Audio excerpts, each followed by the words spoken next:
Hey, what's going on, guys? It's Jack back getting ready. Just some quick tips and tricks for improving yourself, not just as a holy priest, not just as a disc priest, but as a healer overall, and how you can really grow as a healer. So, one of the things for me, I always do log reviews on the weekends, and we always check them out on stream. And if anybody has any kind of questions, we go over them and stuff like that.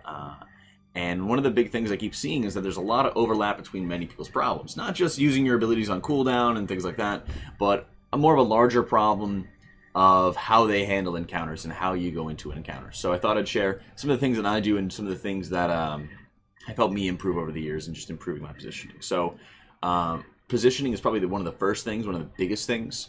In some fights, it's absolutely imperative. I mean, if you played in Warlords of Draenor, Operator Thogar, which is the train boss, was one of the absolute biggest pain in the asses out there, and if you didn't have good positioning, it would screw you not just in terms of your HPS, but you'd also probably just get hit by a train and the fight's over. So positioning is absolutely imperative for just so many people in so many fights, not only just to keep yourself out of the garbage, out of the fire, whatever it is, but also so that you can stand still and continue casting more and more frequently. Gone are the days basically where you're able to be free casting all kinds of instant cast abilities, not really having to worry about standing still or anything like that.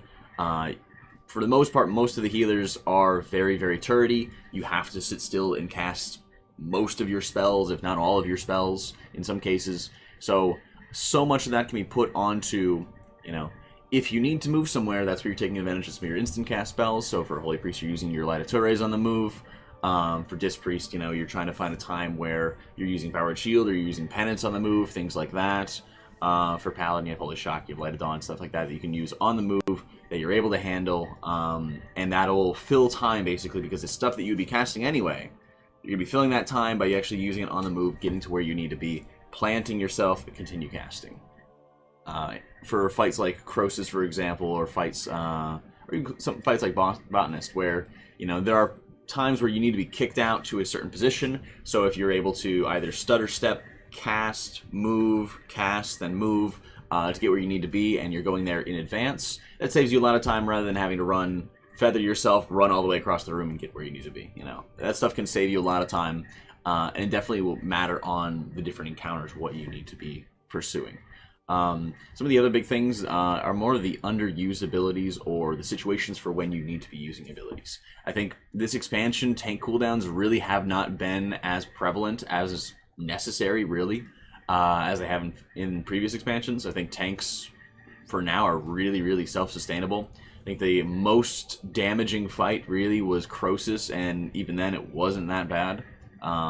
In terms, like, comparing a fight like Croesus to, say, Butcher, for example, where tanks were getting new cooldowns on them 24/7 because of how much damage was going on.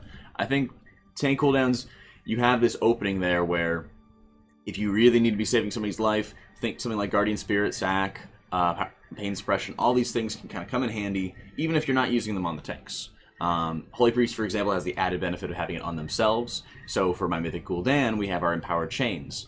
And if I wanted to break a chain and only one person was needing help with breaking their chain because everybody else could immune it or something like that, well, I just Guardian Spirited them, and then we broke it together with both Guardian Spirits, and then both Guardian Spirits are consumed, we both live, and then we move on. That saves me from having to use the extra action button for the bubble because you only get once a fight on Mythic. So little things like that can make a world of difference. Also on fights, kind of like Spellblade, kind of like Augur, where there's very, very heavy single target damage on people. Tossing out your tank external on people who are going to be dropping low, who are going to be taking a ton of damage. Well, it's a lot better to keep them alive than maybe holding on to your external cooldown, hoping that the tank needs it later down the line. Of course, context is important. Knowing your tanks and understanding your tanks for when they're going to be needing something is going to be very important. But it is much, much better to be using them, be actively using them, than just letting them sit idly by. I think one of the biggest things that I also see is kind of the vision. How much your UI is letting you actually see everything that's going on and interpret other information. So for some people that could mean not tracking the raid cooldowns of the other healers, so they're using the raid cooldowns, willy-nilly, and you have so many times where you're getting tranked over your him, revival over your him, anything like that. One of the simplest ways is just using Weak Aura. I have mine in my UI, it's linked in the description below. You can always take advantage of. But not only from the raid cooldowns perspective, which is also going to be important for just knowing your tank externals and even your tanks, knowing what externals they have available to them, but also for the perspective of knowing when and how to properly be using your ability. So for example, if you want to be taking advantage of an innervate, you definitely don't want to be using it during somebody else's, like a Paladin's AM, during Trank or anything else like that. You're trying to find these little windows in time, if possible. Sometimes it's not possible, where you're able to kind of fit that in as your own cooldown, or as your own mini cooldown in between, because you're going to be casting your most expensive, highest HPS spells, so it doesn't do you a lot of good if you're going to be trying to compete with any kind of raid cooldown to be going after them. So timing can be absolutely key for whenever you want to be using any major abilities, Any large consumptions of mana as well should be taken into account for how much do you want to be spending, how much is actually necessary for you to be spending. It might be something where it may look like there's tons and tons of damage going out, but everybody's in a Spirit Link. So if everybody's in a Spirit Link, everyone's in a secure area, and you don't quite need to be spending all of your mana because you will be able to easily top them off over time. And people will not be in danger of dying because there's a Spirit Link to kind of sustain them. We've seen that multiple times, again with Gul'dan, again with Croesus, where, we're only using Spirit Link and one raid cooldown instead of popping everything, even though it looks like we're all going to die, because we are able to balance our outer health so effectively, so efficiently with these other cooldowns. So knowing your other healers' cooldowns, knowing when you want to be using yours, are so imperative. Just walking into the fight right off the bat, you need to be knowing what you're going to be doing, how you're going to be doing it, and really how to handle it. On the last leg for vision, I see too many times where people know about weak auras and don't really take advantage of them. I realize that weak auras may not be or the ones that I use may not be the best thing for everybody, so that's kind of where the personalization comes in, but it does go a very, very long way in terms of just improving your overall healing ability, because if you're able to read the information, you're able to interpret the information, you're able to react to the information, it makes a world of difference for determining what else you need to be doing. So saying, okay, I know I need to be using Desperate Prayer on cooldown. I know I have times and measures which will gradually be resetting the cooldown. So my own internal clock of 1.5 minutes is not going to be relevant anymore. Instead, I need to be keeping an eye on it, and I need to be adding it into my weak aura strings, or I need to be adding it into a certain area of my UI where I can just see it right in front of my face, Additionally, if you're having any kind of haste increases with any spells reduced by haste, so for Holy Priestess Prayer of Mending, for Dispriest Powered Shield, things like that, where you're saying, okay, well, usually I have my internal clock, I'm saying I'm going to use this on cooldown, I'm using it on cooldown, but then you're getting the haste buff out of Elyson, for example, and you need to be rapidly casting, and you need to be focusing on that even more. So many times I'm seeing people who know what they need to be doing and are not taking the appropriate steps to saying, okay, I'm not doing this enough, I'm not identifying the spell's reduction, I'm not identifying any kind of changes that are going on in the fight, and using it enough as a result. So anything with weak auras, anything with UI just makes a world of difference. And even adding any kind of sound cues, it's actually pretty easy with sound cues. If you're seeing the specific weak aura string for, say, Prayer of Mending coming off cooldown, you just click on that in your weak auras, you go to the Actions tab in the top right, and then you click Play Sound. You can have any kind of sound that you like, any kind of sound that you prefer. It makes a world of difference, and makes it a lot easier to get any kind of training for your own benefit of saying, okay, cat sound goes off, I'm using this ability every single time.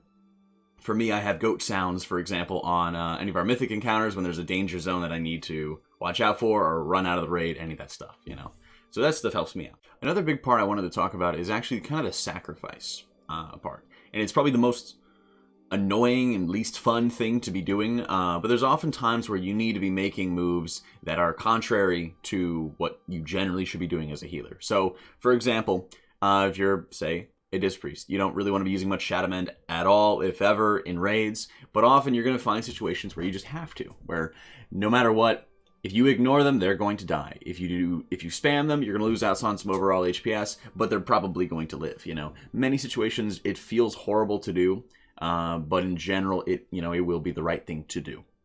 As Holy Priest, of course, is moving towards more and more of an AoE centric style, we are feeling that increased pressure of not really wanting to be using a lot of spot healing, but we can. And it very much pushes us away from potentially doing the right thing, because back in Emerald Nightmare TOV, it was all flash heal. So it didn't matter who was taking damage because we were just using our flash heal as spot healing anyway. We were always a spot healing healer at that point. But now that we're going into higher and higher AoE, that's where you're kind of getting into a situation where it is a lot more focused on, say, making sure that you are being as efficient as possible. But when there's tons and tons of damage going out, quickly responding to it, quickly adapting to it, and say, you know, if you don't have Serenity off cooldown, that's okay. Even if there's raid damage going out and you know the tank is going to die, you need to be spamming the tank. You know, so many little things like that can really be a big difference between good healer, great healer, and really killing the boss. You know, all too often it's a lot about your speed of how quickly you can be reacting, and just dropping what you're doing and reacting instantly to somebody who might be dying. You know, it's very, very easy to hope that tanks will be calling their cooldowns and pressure them to have them call their own cooldowns. But oftentimes you need to be able to anticipate it as well. You know, it's much better to be using it and having the tank yell at you later on than never using it at all, or expecting him to use it or something like that, or expecting them to call it when maybe they're inconsistent with it. You know? I think one of the last things in terms of maximizing your ability as a healer is not only knowing what you need to be doing, but what the rest of the raid needs to be doing and how you can actually assist with that. So for one thing, positioning is going to be a major, major factor, and utilizing your life grip, of course, if it is warranted to get somebody back to where they need to be, you know. So if somebody's running out of mechanic, if somebody's actually just in Egypt and they're going to be, say, kiting out one of the Hellfires on Gul'dan, well, you need to make sure that they're in the right position to do so. So if you're able to grip them, get them to where they need to be. If they're about to fall off the ledge on Gul'dan, gripping them off, which is personally my favorite. All kinds of things like that really help you take advantage of just maximizing your own role as a healer, because a lot of it is focusing on the entire raid as a whole and being able to have everything kind of in front of you that you can see and that you can react to and you can see, you know, tell what's going on. It's one of the reasons why raid leaders make it's one of the reasons why healers make some of the best raid leaders, is that they're actually able to just identify everything that's going on and be more in control of everything. So I think in many, many ways, identifying and being ready to respond to everything that's going on in an encounter, and knowing any kind of incoming damage that can happen and identifying it quickly is going to make a world of difference for you, not only improving your numbers on your main, but also you picking up your alt and being ready to jump into any kind of encounters need be as well. Hopefully some of this helped and gave you some more perspective of the process I kind of go into for whenever I'm handling any kind of mythic encounter. So hopefully it helped. Be sure to check out any of my other boss kills or videos for any kind of specific encounters that you might be needing any kind of help with. Be sure to hit me up on Discord or in the comments below if you have any other kind of questions. Thank you all for watching. I'll catch you all next time.